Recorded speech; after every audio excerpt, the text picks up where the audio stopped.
శాంతి. ఈరోజు బాబా ఏం చెప్తున్నారంటే, ఈశ్వరుడు సర్వవ్యాపి కాదు, వారు మా తండ్రి అని మీకు ఎలా నిశ్చయముందో అలా ఇతరులకు కూడా అర్థం చేయించి నిశ్చయమును కలిగించండి. తర్వాత వారి అభిప్రాయాన్ని తీసుకోండి అన్న. ఓం శాంతి అన్న. ఈరోజు బాబా ప్రశ్న ఏమడుగుతున్నారంటే, ఇతరులెవ్వరూ అడగలేని ఏ విషయాన్ని తండ్రి తమ పిల్లలను అడుగుతారు? పిల్లలారా, ఇంతకుముందు మీరెప్పుడు నన్ను కలుసుకున్నారు అని బాబా పిల్లలను కలుసుకున్నప్పుడు అడుగుతారు. అర్థము చేసుకున్న పిల్లలు వెంటనే అవును బాబా, మేము 5000 సంవత్సరాల క్రితము కూడా మిమ్మలను కలుసుకున్నాము అని అంటారు. అర్థము చేసుకొని వారు తికమక పడతారు. ఇటువంటి ప్రశ్నలు అడిగితే వివేచన మరెవ్వరికీ ఉండదు. తండ్రియే మొత్తం కల్పమంతటి రహస్యాన్ని మీకు అర్థం చేయిస్తారు.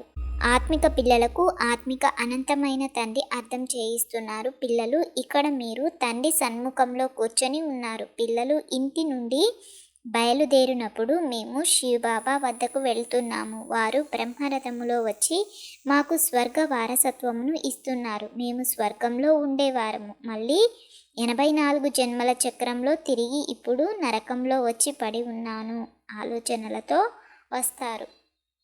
అరే చింటూ, ఇంతకు ముందు మనం కూడా పరమాత్మని సర్వవ్యాపి అని అనేవారము. ఇప్పుడు ఇది అసత్యమని తండ్రి అర్థం చేయిస్తారు. ఇది చాలా గ్లాని చేసే విషయం. కావున ఈ అభిప్రాయం రాయించడం కూడా చాలా అవసరం. ఈ రోజుల్లో ఎవరితో మీరు ప్రారంభోత్సవం మొదలైనవి చేయిస్తారో వారు బ్రహ్మకుమారిలు. చాలా మంచి పని చేస్తున్నారని చాలా బాగా అర్థం చేయిస్తున్నారు. ఈశ్వరుని పొందే మార్గమును తెలుపుతారని రాయిస్తున్నారు. దీని ద్వారా మనుషుల మనసులపై చాలా మంచి ప్రభావం పడుతుంది. కానీ ఈశ్వరుడు సర్వవ్యాపి అని ప్రపంచమంతా చెప్తున్న విషయం చాలా పెద్ద తప్పు అనే అభిప్రాయాన్ని ఎవ్వరూ రాయరు. ఈశ్వరుడే తండ్రి, టీచర్, గురువు. మొదట ఇది ముఖ్యమైన విషయం. రెండవది, ఈ జ్ఞానము ద్వారా గీతా భగవంతుడు కృష్ణుడు కాదు. భగవంతుడని మనుషులకు లేక దేవతలను అనజాలరు. భగవంతుడు ఒక్కరే, వారు తండ్రి. ఆ తండ్రి ద్వారానే సుఖశాంతుల వారసత్వం లభిస్తుంది. ఈ అభిప్రాయమును కూడా తీసుకోవాలి. ఇప్పుడు మీరు రాయిస్తున్న అభిప్రాయాలు పనికొచ్చేవి కావు. ఇక్కడ చాలా మంచి శిక్షణ ఇస్తారని మాత్రమే రాస్తారు. కానీ ముఖ్యమైన విషయం దేనితో అయితే మీ విజయం జరగనున్నదో దానిని గురించి రాయించండి. ఈశ్వరుడు సర్వవ్యాపి కాదు అని బ్రహ్మకుమారిలు సత్యం చెప్తున్నారు. వారు తండ్రి, వారే గీతా భగవంతుడు. తండ్రి వచ్చి భక్తి మార్గము నుండి విడిపించి జ్ఞానమును ఇస్తారు. పతిత పావని నీటి గంగ కాదు, తండ్రి ఒక్కరే పతిత పావనులు అని వారు తమ అభిప్రాయమును రాయాలి. అన్న, భక్తి మార్గంలో భగవద్గీతను వింటూ వచ్చాము, కానీ రాజ్యమునైతే పొందలేదు. ఈశ్వరీయ మతము నుండి మారి ఆసురీ మతమైపోయింది. స్వభావము మరియు గుణాలు పాడైపోతూ పతితులుగా అయిపోయారు. కుంభమేళాలకు కోట్ల లెక్కలో మనుష్యులు వెళ్తారు. ఎక్కడెక్కడ నీటిని చూస్తారో అక్కడకు వెళ్తారు. నీటి ద్వారానే పావనంగా అవుతామని భావిస్తారు. ఇప్పుడు నీరు అనేక చోట్ల నుండి వస్తూ ఉంటుంది. నీటి ద్వారా ఎవరైనా పావనంగా అవ్వగలరా? నీటిలో స్నానం చేస్తే పతితంగా ఉన్న మనము పావనమై దేవతలుగా అవుతామా? ఎవ్వరూ పావనంగా అవ్వలేరని మీకిప్పుడు తెలుసు. ఇది తప్పు. కావున ఈ 3 విషయాలపై అభిప్రాయాలు తీసుకోవాలి. క్రోధమే మనిషి పతనానికి తొలిమెట్టు. కోపం వల్ల బుద్ధి మందగిస్తుంది. యథార్థాన్ని చూడగల శక్తిని కోల్పోతాం. క్రోధం కారణంగానే రావణుడు రాముని చేతిలో మరణించాడు. అరే చింటూ, మనం ఇప్పుడు శ్రమపడి ఉద్ఘాటన చేయిస్తాము. దీని వలన కేవలం మనుషుల భ్రాంతి దూరం అవుతుంది. వారికి జ్ఞానము బాగా లభిస్తుంది. కానీ బాబా చెప్పే అభిప్రాయాన్ని రాయాలి. ఇదే ముఖ్యమైన అభిప్రాయం. ఈ సంస్థ చాలా మంచిదని కేవలం సలహా మాత్రమే ఇస్తారు. దీని వలన ఏమవుతుంది? మున్ముందు వినాశనం మరియు స్థాపన సమీపించినప్పుడు మీకు ఈ అభిప్రాయము కూడా లభిస్తుంది. అర్థం చేసుకుని రాస్తారు. ఇప్పుడు మీ వద్దకు రావడమైతే మొదలు పెట్టారు కదా. ఒకే తండ్రి పిల్లలైన మనమంతా సోదరులమనే జ్ఞానము మీకు లభించింది. ఇది ఎవరికైనా అర్థం చేయించడం చాలా సహజం. సర్వాత్మల తండ్రి ఒకే పరంపిత, వారి ద్వారా తప్పకుండా అనంతమైన పదవి కూడా లభించాలి. అది 5000 సంవత్సరాల క్రితం మీకు లభించింది. వారు కలియుగ ఆయువును లక్షల సంవత్సరాలని అంటారు, మీరు 5000 సంవత్సరాలని చెప్తారు. ఎంత వ్యత్యాసం ఉంది? తండ్రి అర్థం చేయిస్తారు. 5000 సంవత్సరాల క్రితం విశ్వంలో శాంతి ఉండేది. ఈ లక్ష్యము ఎదురుగా ఉంది. వీరి రాజ్యంలో విశ్వంలో శాంతి ఉండేది. ఈ రాజధానిని మళ్ళీ మనము స్థాపిస్తున్నాము. మొత్తం విశ్వమంతటా సుఖ శాంతులు ఉండేవి.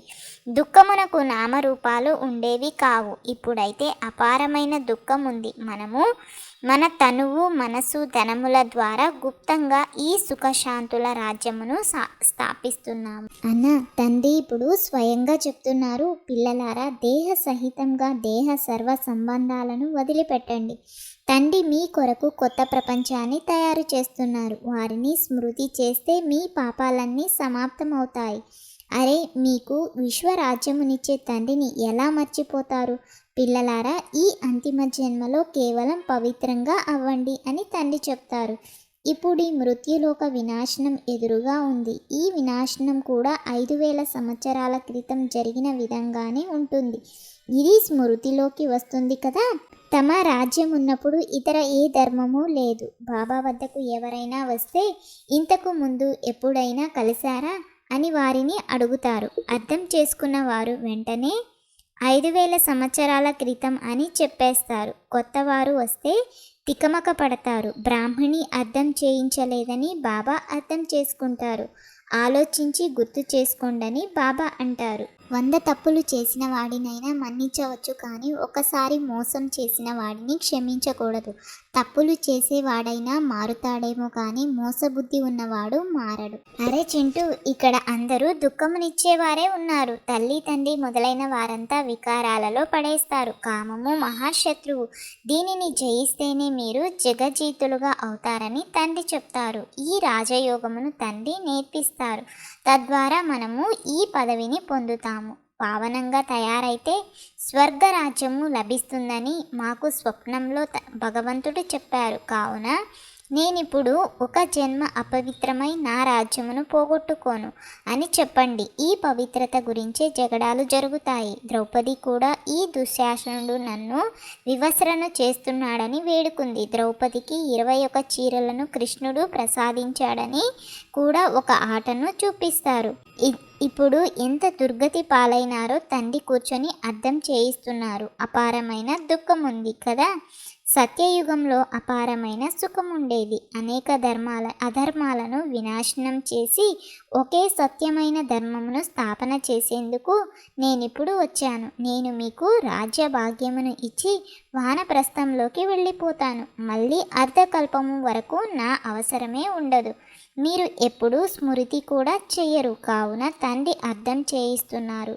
మీ గురించి అందరి మనసులో ఉన్న వ్యతిరేక అభిప్రాయాలు తొలగిపోయి సరిపోతున్నాయి. ఈశ్వరుడు సర్వవ్యాపి కాదు అనే అభిప్రాయాన్ని రాయించండి. అన్న బాబా ఈరోజు హోంవర్క్ ఏమి ఇస్తున్నారంటే, తండ్రి మరియు వారి జ్ఞానము ఎలా గుప్తంగా ఉందో అలా పురుషార్థం కూడా గుప్తంగా చేయాలి.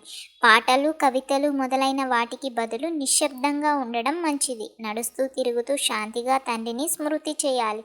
పాత ప్రపంచం పరివర్తన అవుతూ ఉంది. అందువలన దీనిపై మమత్వమును తొలగించి వేయాలి. దీనిని చూస్తున్నా చూడరాదు. బుద్ధి కొత్త ప్రపంచంపై లగ్నం చేయాలి. అరే చింటూ, బాబా వరదానం ఏమిస్తున్నారంటే, బ్రాహ్మణ జన్మ యొక్క విశేషతను న్యాచురల్ నేచర్గా చేసుకునే సహజ పురుషార్థి భవ. బ్రాహ్మణ జన్మ విశేషమైనది. బ్రాహ్మణ ధర్మము మరియు కర్మ కూడా విశేషమైనవి, అనగా సర్వశ్రేష్టమైనవి. ఎందుకంటే బ్రాహ్మణులు కర్మలో సాకార బ్రహ్మబాబాను ఫాలో చేస్తారు. కనుక బ్రాహ్మణుల నేచర్ విశేషమైన నేచర్. సాధారణము లేక మాయావి నేచర్ బ్రాహ్మణుల నేచర్ కాదు. కేవలం నేను ఒక విశేషమైన ఆత్మను అని స్మృతిలో ఉండాలి. ఈ నేచర్ న్యాచురల్గా అయినప్పుడు బాప్ సమాన్గా అవ్వడం సహజమని అనుభవం చేస్తారు. స్మృతి స్వరూపం నుండి సమర్థ స్వరూపులుగా అవుతారు. ఇదే సహజ పురుషార్థం. పవిత్రత మరియు శాంతి యొక్క లైటును నలువైపులా వ్యాపింపజేసే వారే లైట్ హౌస్ అని బాబా స్లోగన్ ఇస్తున్నారు. ఈ అన్నదమ్ముల సంభాషణ మీకు కనుక నచ్చినట్లయితే లైక్ చేసి షేర్ చేసి తప్పకుండా సబ్స్క్రైబ్ చేయండి.